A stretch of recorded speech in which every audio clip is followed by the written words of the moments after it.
It was an accident, so I'll write about various things. This story is so far-fetched that you can just take it as a made-up story. This is a story from when I was in middle school. When did the four of us, me, Kay, Y, and a meet? Back then, we were always getting into mischief and playing around, and it was Kay, Y, and a who would suggest all sorts of games. We were hanging out in our usual spot when Key suggested we go mountain climbing. To be honest, it felt like mountain climbing, so I said, "No way, that sounds like too much trouble. Let's do something more exciting." But Key replied, "No, you think we're just going hiking."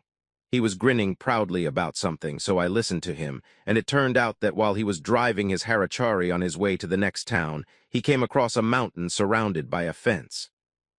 It wasn't a fence for landslides or anything, but more like a fence for keeping out wild animals, about 2 meters high, so he said it was easy to climb over. Kay had already gone on a reconnaissance mission by himself to see if he could climb part of the way up. He said that it wasn't a mountain meant for climbing, so the path was quite steep, but it wasn't impossible to climb, and he suggested that it would be great to bring some cutlets and cup noodles and eat them while enjoying the view. At the time, we didn't really understand it, but it suddenly became an attractive proposal. However, Y poured cold water on it by saying, "Are you sure about that? People ask if we'll get reported or anything, but there are no houses around here at all, so I think it'll be fine." Y probably thought it was too much trouble. I was already excited, so we started talking about when we should go. We initially decided to go right away while buying some instant noodles, but then we started talking about how we'd be climbing a mountain and should change into clothes that were not only warm but also easy to move in. We got tired of talking about it and decided to just do it tomorrow. We just decided on the arrangements for tomorrow and parted ways for the day. The next day, we gathered at our usual spot in the afternoon, checked what we had prepared, and then decided to set off. We drove for about 30 minutes in present-day Chile and then headed towards our destination mountain, running with all our might. Upon arrival, there was absolutely nothing around. The road was a single lane, and we parked our Chilean car in a completely empty, gravel-covered area. There was already a mountain in front of me, completely surrounded by a fence. To be honest, looking back now, it seems like a pretty unusual contribution. It might be considered a fence for stray animals, and while the fence wasn't new, it didn't look particularly old either. It felt as if the mountain was completely surrounded, as if the entire mountain was rejecting any intrusion, but at the time I didn't think much of it. "Well, shall we go?" he said and climbed over the fence. We followed suit, climbing over the fence, but the path was seriously rough, and being March it was cold and the ground was hard and slippery. I stumbled and fell many times as I made my way to the summit. Although it was a mountain climb, it was nothing more than a grueling ascent up an extremely steep slope, with no place to rest along the way, so we just kept on aiming for the summit. There was some conversation for the first 5 minutes or so, but everyone fell silent because it was so tough. I think it had been about 30 minutes since we started climbing, but we finally reached a flat area. I thought it was just a symptom, but it seemed there was still a gentle uphill slope going further in, so I was honestly satisfied, but then Kay said, "Let's go since we're already here," and everyone reluctantly decided to go. It would have been fine if I had been satisfied with that at the time. I still think that way. It's a 5-minute walk from there. I was so tired from walking uphill that I was looking down and didn't notice, but I got injured. "Hey, take a look." I shouted, and when I looked ahead, I saw a red bird about 200 meters away, and a small shrine-like structure that wasn't quite as small as a miniature shrine, but it wasn't as big as a full-fledged shrine either. Here, we will refer to him as the Chief Castle Lord. Upon closer inspection, I saw 3 red birds with a white parent bird. The red bird was a beautiful red color without any signs of fading. The building's exterior walls were a dirty white, the wood was discolored, and the roof was completely black. There was a wooden door at the front, with evenly spaced square holes cut out, giving a good view of what was inside. Well, to be honest, it was just like any other castle, with a sign above the door, but it was written in what looked like Chinese, with the character for Lord and something that looked like it belonged to Ryukyu. By the way, this is not Okinawa. It's just that it looks like kanji, but it's not really kanji. It contained 3 kanji characters that looked like they could be read but weren't. I think it's the name of the main castle's deputy castle. I'm writing this now because I'm not sure when the right time to write it is, but I transferred some of the photos of my parents' castle and other places from my phone to a folder on my PC, and those photos are still there. That's why I'm writing while looking at it. Everyone was like, Why would we find something like this in a place like this? But Key was overjoyed, proudly telling us, well, there was something about this mountain that just drew me in. YA and I all looked at each other and agreed that Kay is a really cool guy. Then Key peered inside the main castle. Then you'll get injured, and there's something seriously dangerous there. He told us to take a look, so we all peered in and saw a dirty, round mirror with a sword placed in front of it. Our excitement levels rose even higher, but the door was chained shut. However, since the chain was rusty and falling apart, we decided we could break it and started searching the area for a larger stone or something similar. I tried to break the chain using a fairly large stone that seemed just right. It took quite a while, but I managed to destroy it and obtain the sword. This wasn't some old, tattered sword. It was a genuine, perfectly sharp blade with absolutely no rust whatsoever. Even an amateur could tell it was meticulously maintained, judging by its gleaming finish. They were playing around, swinging around such beautiful swords when I sensed something and shouted, "Hey, someone's coming, hide!" And they all ran down the slope and hid behind the trees. It happens a little while after they've hidden or when they step on a twig or something. The sound of footsteps echoed through the silent mountain. We make eye contact and gesture with our chins that someone is walking towards us. Then a man carrying a baby on his back, dressed in tattered clothes like a kimono, really looked like someone from the old days, came walking by. However, there was something odd about this man. As we would later discover, the man was unaware of our presence, but something terrible was revealed. The gates of the main castle are open. I thought this was really bad, but the man didn't even glance at Shinjo and just kept walking away. Is in danger. I laugh, thinking how lucky I wasn't found out. What's that whine? Admin, let's get off quickly. No, I haven't eaten instant noodles. Everyone was saying whatever they wanted in all sorts of strange moods. I was honestly curious about what the man was walking towards, so I suggested we go and see. Everyone was saying, that's seriously crazy. But although it's embarrassing to admit now, I was quite the martial arts enthusiast back then, so I thought, well, it's 4 against 1. Even if I get caught, I'll manage somehow. And he even has a sword. They're too scared to say anything. When I said, you probably won't let me off the hook, he agreed, well, that's true. But then he said he didn't want to chase after me and catch up, so he suggested we eat some instant noodles first, and thus we achieved our original goal. Well, shall we go? I walked down the path the man had walked down. It's a gentle downhill slope. In less than 5 minutes, we could see the tunnel. I'll describe this in detail because I still have the photos in my folder. It gives the impression of being about 3 meters wide. It looked like it was about 8 to 10 meters tall, a long and narrow tunnel with an exterior made up of large blocks stacked on top of each other. To be honest, with the appearance of the main castle and then the tunnel, I was really starting to wonder why something like this existed in a mountain like this. But my sense of exploration was piqued more than fear or wonder. Upon closer inspection, the tunnel entrance was simply blocked off with a sign indicating that construction was underway. The tunnel was indeed unpaved, and the path continued as a dirt road covered with fallen leaves and weeds. There were no signs of cars having passed by, of course. There's no electricity or anything like that in the tunnel, and the future is dark and uncertain. I'm not going to go, though. Perhaps because I had a sword with me, I felt more confident. Are you scared? To which I replied, I'm not scared or anything, but I was clearly terrified. The atmosphere made it impossible to say no at this point, and I imagine the other 3 were walking with heavy steps. I'll enter the tunnel in combat mode. It was March, so of course it was cold, but I remember it being unusually cold the moment I entered the tunnel. It felt like the temperature dropped by about 5 degrees Celsius. Walking through a tunnel with no end in sight, when you finally see the light at the end, a chill runs through your entire body. I felt a chill I'd never experienced before, a shiver running down my entire body, and my skin was tingling. I feel like someone is watching me. Looking closely towards the exit, I could see the man from earlier looking at me with a malicious smile and laughing. The strange feeling of unease becomes apparent at this point. This man carries the burden of being a reaper. No matter how you look at it, he's unusually tall, and his face is also large in proportion to his body. From now on, I will refer to him as the man. The tunnel should be at least 8 meters high, but my head is only slightly less than halfway up the tunnel. In other words, they are about 3.5 to 4 meters tall. Even though she was a little distance away, the reason I could clearly see her malicious smile was because of her size. I didn't notice this oddity earlier because I was looking at it from the slope, but now that I'm facing it head-on, I can instantly sense this strangeness. We couldn't even run away because of its sheer size and strangeness. We got goosebumps all over our bodies, our legs trembled, and we were unable to move. But surprisingly, that guardian ignored us and went off somewhere. It was in an update state, but spoke up. "Hey, what's that?" Did Chemo see something he shouldn't have?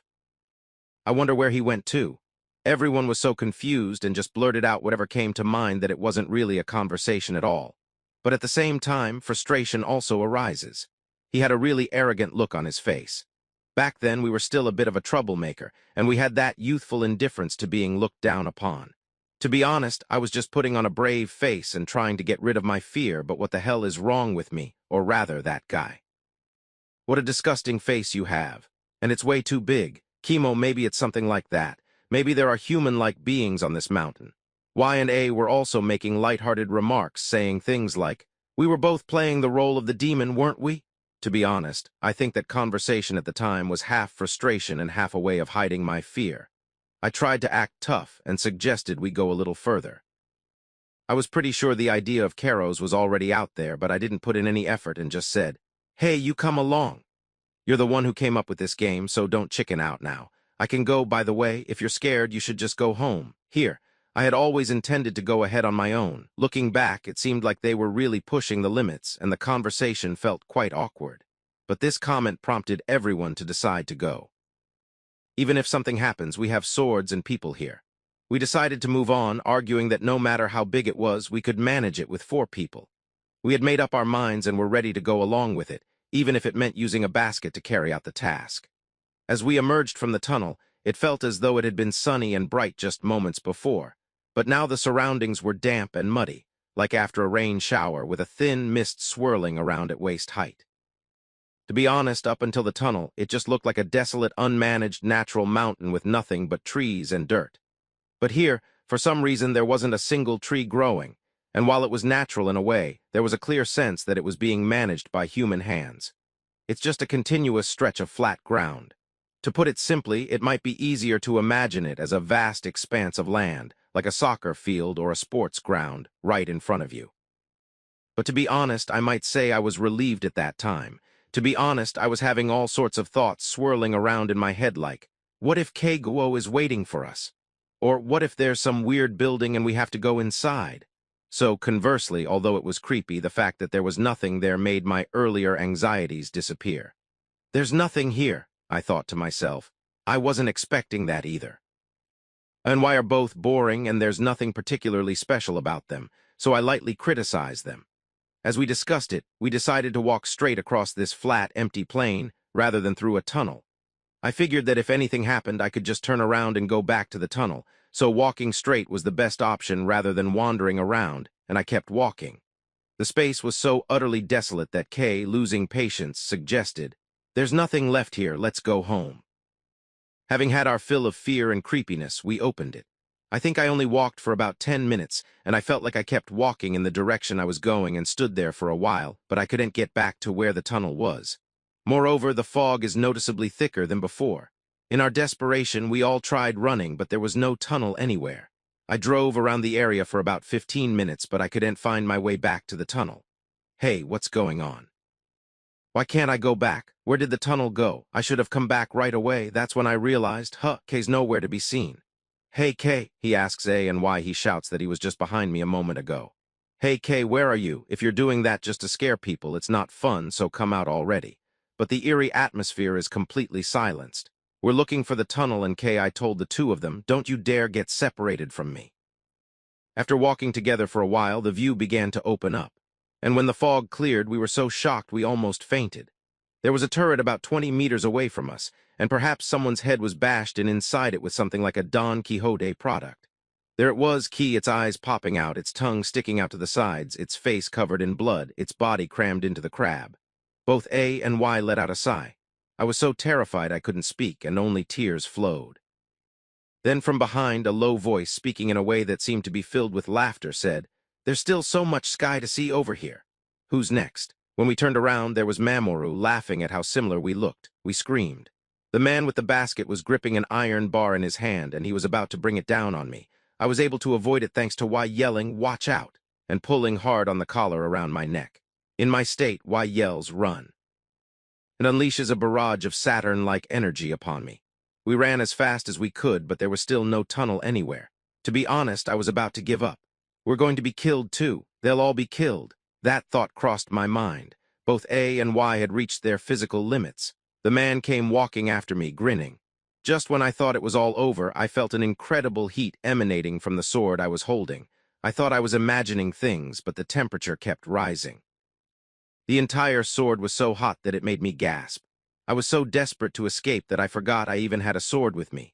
However, I wasn't confident I could fight something this tall, 4 meters, with just one sword, so I decided to take a gamble and throw the sword, imagining it as a throwing knife, tossing it at the basket-carrying man. But when A.Y. and I saw where the sword went, we all exclaimed, "Oh, it's over!" I threw it with all my might in a completely wrong direction.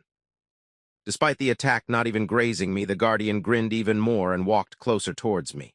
"It is hopeless. You will be killed." While blaming myself for being born in a place like this and wanting to blame others, thinking that I should have found a place like this too, I was struggling with various conflicts to accept my own death. And at the moment I looked down, I said, "Hey, it's a tunnel, a tunnel." Look, there is a tunnel. We could see a tunnel about 300 meters ahead from where we were. Suddenly, a tunnel appeared to the man's right and slightly behind him. That was the same direction I had thrown it earlier. We headed towards the tunnel at full speed. The man carrying the basket, who had been grinning just moments before, suddenly changed his demeanor and started running after them with the speed of a demon. We just run towards the tunnel. I made it into the tunnel by a hair's breadth. We kept running even after entering the tunnel. No one was checking behind them after coming out of the tunnel. What was that all about? That's what he said, but I remained silent. I then went down the mountain, moved the moped to another location, and called the police. I gave a full explanation after the police arrived, but they didn't believe anything I said. The story was certainly far-fetched, and it would have been strange to believe it. However, when she didn't return home, her parents filed a missing person report with the police. We got a call from the police at our house, and they asked us about the situation again. I explained the same thing over and over again. They asked me individually, but because everyone was saying the same thing and I had photos, I showed them some of the photos and explained things several times, and thanks to that, the police decided to go there with me tomorrow. We climbed the steep path together with the police. However, while there is a castle guard post, there are no tunnels anywhere. I still have photos of the tunnel. However, no matter how hard we looked, we couldn't find a tunnel at that time. The police found the sword while they were still searching for it. I recognized the sword, but when I drew it from its sheath, it was so rusty it looked like it was about to fall apart. However, I was certain it was this sword. That sword was from the main castle. We continued our search, but still couldn't find the tunnel, so we left the rest to the police. About a week later, I received a call from the police. They asked me to bring my parents to the police station as well. It seems that A and Y had also received similar phone calls, and when they arrived at the police station, K's parents were also there. We couldn't face Key's parents, and we couldn't bring ourselves to look them in the eye. I was led to a room and asked to come over, where a creepy-looking woman, dressed entirely in black, with unusually pale and emaciated skin, was waiting. The creepy woman introduced herself as the church. We were told to sit down, while the adults stood and listened, and we were given various explanations. But this explanation was also quite far-fetched, so I can't explain it well. But it might be easier to imagine if I say that each of the places called Kinsokuchi is sealed off, separating it from the human world. He travels around the country while doing that kind of work. Among them, it seems that someone from a much earlier era than my own master was involved in sealing that place. The story goes that the main castle on that mountain had lost its caretaker, and the deity was left there without being moved to another temple or something. Such gods often turn evil when their progress dwindles, and apparently this particular god has fallen into an exceptionally dangerous form of evil. He said it was proof of his strong faith. It seems that several people, including mediums and church officials, spent a long time sealing it away a long time ago. Even if churches are built on such land, or if evil itself is sealed away, it is impossible to contain the negativity that evil spreads, and the resulting negativity makes the land unsuitable as a place for people to live. It made sense that there were no houses around the mountain. Apparently, we broke that rule. The church, on the other hand, said it was nothing short of a miracle that only one person was killed when they entered the building, but the parents who heard this wept. Then, when they showed the church a picture of the tunnel, they said that the body would never be found. We gritted our teeth so hard we thought they might break. We realize we've done something terrible.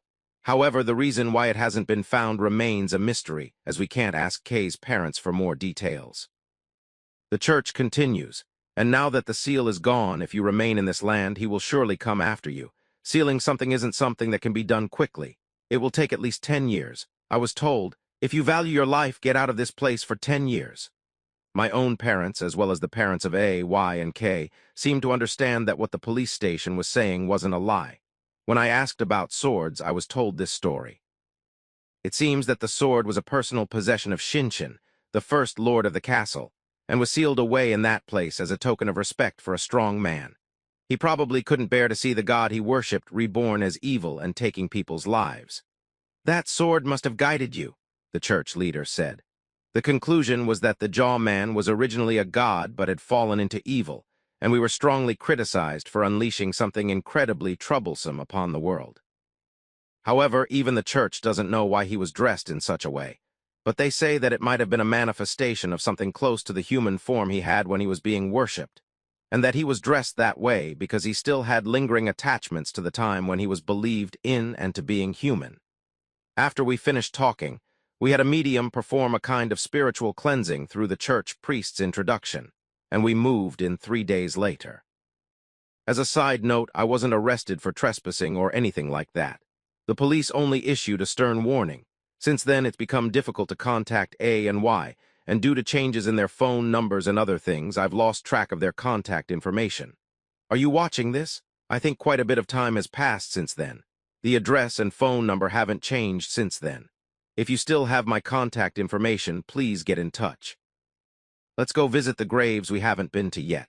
However, since we still haven't received any news about the body being found, I'm not sure if we can call it a grave visit, but let's go and pay our respects at least one of the graves.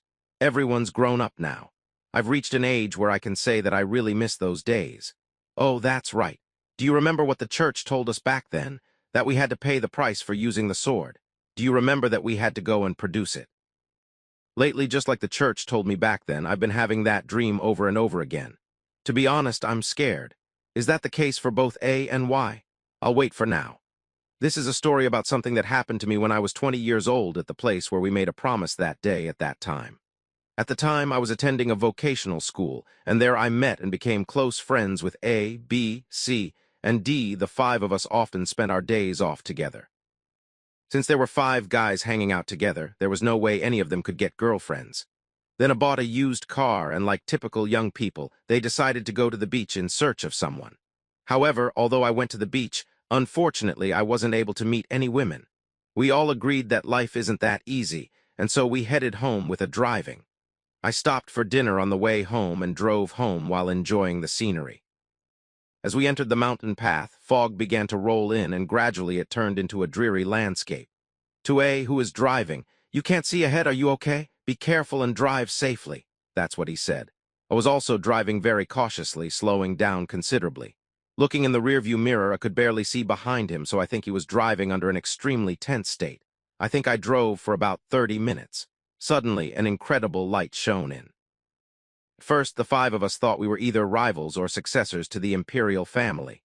So I told him to use his high beams and honk his horn to let us know he was there, to avoid an accident. I immediately switched on his high beams and honked his horn, but there was no response, and the lights did not dim. As we all looked at the light in the rearview mirror, we saw a figure chasing us at incredible speed from beyond the light. A sudden wave of fear gripped us, and we started shouting, "What's that?" Speed up, however, Ikikij keeps pursuing them. They're going so fast they could catch up to the car at any moment. Since it's a gnome, it can't tell if there's a curve ahead, so there's a limit to the speed it can go. And just as the figure finally came close to the car, I heard voices. "Please play with me, play, never stop." "Don't slow down," he shouted. I said, "I know," and drove as hard as I could. The figure finally caught up with the car and then disappeared. The fog cleared afterward, and we safely descended the mountain path. We wondered what that figure was as we walked down the mountain path, stopped at a convenience store, bought some food and drinks, and returned to the car. When we got back to our hometown, I offered to drive me, B, and C home, but we got out of the car and parted ways, saying it would be late. After we parted ways, A and D were involved in a car accident and died. The accident occurred on a straight road with good visibility, and there was something inexplicable about it. As a result, B, C, and I, who had been together just before the accident, were called in by the police and questioned. I heard the details of the incident, and it seems the car crashed into an electric train and the victim died instantly. The scene was a straight road with good visibility, but apparently the collision occurred at a considerable speed. Furthermore, it was reported that something resembling a woman's hair was stuck to the engine. Neither I nor B and C had any idea what it could be, and we told the police the same thing. The only thing I can think of is a figure that followed me from a light on the mountain path I took on my way back from the beach. I did mention it to the police, but they replied that there was no fog in the area last night. In addition, I was told that there are other traffic accident victims who have told similar stories. What exactly was that figure? I still don't understand. At that time, I was the only one who owned and could drive a car, so D, who stayed with A until the end because their homes were close, sacrificed herself in our place. I now have a driver's license and drive, but I've decided I'll never go down that mountain road again. This happened more than 10 years ago when I was a student in Tokyo. I had several close friends back home, and whenever I had time off, I would go back and spend a fun time drinking until morning, going to Napa or Copa. During the girls' summer vacation, I was hanging out with my friends at night as usual, and we were having a great time singing karaoke with a girl we met up with. But as soon as the karaoke was over, the girls left because they had part-time jobs the next day. Since we were all bored, we decided to do a test of courage. So the conversation led to the idea of going to an abandoned villa on top of a mountain. I definitely wouldn't go now, but I don't understand what's so fun about a test of courage with just guys. But back then, I had just gotten my driver's license, and everything I did was fun. The villa has since been demolished, but it was apparently quite famous locally, and all sorts of rumors circulated about it, like someone committing a crime there, or a woman peeking out the window at night. Well, I didn't really know anything about what was going on there, and I had 4 friends going with me, so I was pretty relaxed about it. It was my first time going there, so I guess the feeling of excitement outweighed the fear. I had spent a lot of time at karaoke, so by the time I arrived there, it was already late at night and the cashiers were making their rounds. I was surprised when I got there. It's like, why would they have a vacation home in such a remote mountain area? There's absolutely nothing around it. I tried turning off my car's headlights and it was truly pitch black. I realized that this is what they mean by complete darkness. I was pretty scared, but since I had friends with me, we decided to go inside the ruins, climbed over the barricade, and went inside. The inside was dusty, smelly, and had broken glass scattered around, creating a rather eerie atmosphere. Apparently, biker gangs also come, and they've spray-painted things like so-and-so mountain on them, which also freaked me out quite a bit. Well, I'm completely hopeless at it, but I had some friends who did martial arts and had a really cool personality. So I felt a sense of security knowing that I'd be okay even if I was attacked, as long as it wasn't a really large group. Luckily, no biker gangs showed up, so we spent some time exploring the area and doing various things like wiping things down. But after a while, we got bored and went back to the car. So, as I was getting back into the car, the driver happened to close the door, and his elbow hit the door lock, which locked all the doors. I was in the passenger seat, so I saw it happen, and the doors just locked up by accident. After that, they didn't leave the spot and continued listening to CDs and enjoying conversation inside the car with the engine running. After a while, a light can be seen coming from near the mountaintop. It appears to be a car. What kind of car comes down the mountain in the middle of the night? And that made us a little nervous, too. We did so much fun here up until then, so I thought about running away, but for some reason the atmosphere in the car at that time was like we didn't want to be looked down upon by each other, so nobody suggested running away. And then, before we knew it, the car was right in front of us. Well, it's a straight road, so it's obvious, but for some reason that car was a taxi. What were they doing at the top of the mountain at this time of night? Why would they need a taxi to get to such a remote mountain area? That's what we wondered. Then, for some reason, the taxi stopped several dozen spaces behind our car, let the 2 people out of the back seat, and then drove past us and drove off. Some people got off the bus, and I thought, oh no, they must be the owners of this villa. But then they started staring at me for a while, and before I knew it, they were slowly heading towards me. And apparently one of them is a woman. She's wearing a bright red dress. The other person was clearly a man wearing a suit. I don't know their exact age, but I got the impression they were probably in their 40s. I can't see their face very well because it's dark. I think we were taking the slightly unrealistic events for granted. Ignoring us, they quickly approached the car. The man went to the driver's side and the woman to the passenger's side, and suddenly pulled open the door, attempting to force their way into the vehicle. My hair is already dry. As I mentioned earlier, the door was locked by chance, so it won't open. But they didn't seem to care at all and were rattling the door handles with an incredible amount of noise. We were terrified. The car is shaking incredibly violently. Someone who had regained their senses shouted, "Run!" and the driver immediately started the car. Wow, that's scary. There was a huge commotion inside the car. Before I knew it, everyone was crying from sheer terror. We parked the car at a nearby family restaurant, and all of us were excitedly wondering, what was that all about? I was relieved that my friends were cheerful people. We also talked about who was the one who looked the most teary-eyed. We argued back and forth, with one saying, "It wasn't me," and the other, "You were the one who was most teary-eyed." I didn't get too emotional, so I didn't get criticized too much. Once things had calmed down a bit, I asked a friend of Ike's who has experience in martial arts why he didn't leave. This guy was quite the light type, so everyone was puzzled. By the way, that guy was the driver. He said this while drinking from the drink bar. "I probably can't win," sighed despite being so confident. Someone commented, "This time it's a pretty serious injury." Then the driver got angry and said, "But my car weighs over a ton. Why does the car shake so much just by raising the door? Those guys are incredibly strong. Haven't you guys even seen their faces? My eyes are so bad I can't possibly leave. Because all you have are pupils. That's definitely not a person." He wasn't the type to lie. We, who hadn't really looked closely at the man's and woman's faces, were hit hard by those words. Then I spent the night at a family restaurant.